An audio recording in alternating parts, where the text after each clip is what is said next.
Hello world. About a week ago, I returned from China.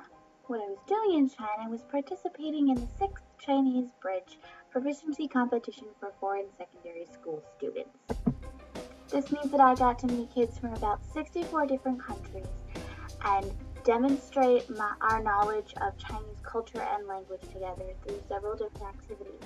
First, we had a written test about Chinese culture. Next, we gave a 1.5-minute speech about our relationship with Chinese and Chinese Bridge, then a 2-minute talent performance demonstrating some part of Chinese culture. The third part of the competition was a bunch of games that we played with a team and that we gained points with. And the last part of the competition was Chinese flower arrangements, where we made a flower arrangement and then explained how it represented the themes of youth, friendship, and hope. Looking back on my experience, there are 3 major things which stand out to me. Number 1. This sounds cheesy, but being yourself really can allow you to achieve great things. I had a teacher who was there to help advise me on my speech and how I presented myself there, and the number 1 piece of advice she gave me was to just be myself. She said people would like me for who I was, and I would feel the best, I would get the most out of the experience if I could just be myself, and she was really right. Number 2, I met North Koreans. When else am I going to get to meet North Koreans? That was pretty cool. Almost everyone at the competition would look at the North Koreans and be like, oh my god, they're actually here, I can't believe it. I think we all had this idea that they would be these non-people, these robots that would just walk around and not smile and not talk to anyone because that was what they were supposed to do, and because that's what they had been trained to do, and because that's what everyone in North Korea is like, right? But these kids acted totally normal. 3. The world is still a lot bigger than you think it is. I was often embarrassed at how little I knew about other countries, whereas a lot of people from other countries knew a fair amount about America. There were some people from, Malaysia or Myanmar who knew where Ohio was. Some people in America don't know where Ohio is.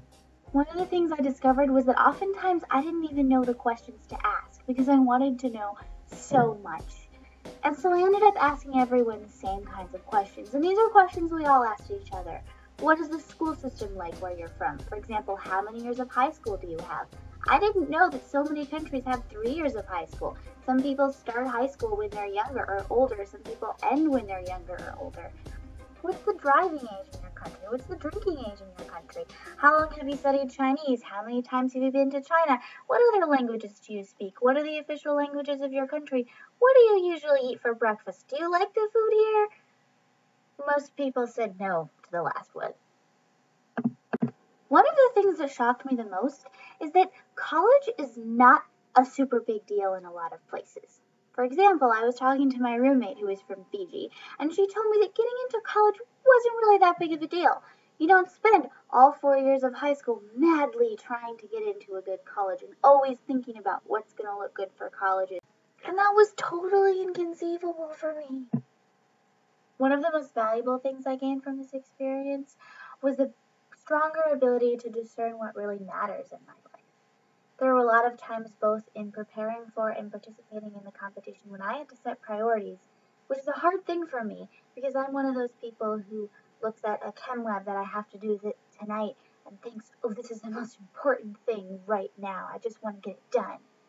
There were a lot of times when I had to say, you know what, I'm not going to finish homework tonight because I'm preparing for an international competition, which is so much more important right now because it's a once-in-a-lifetime opportunity.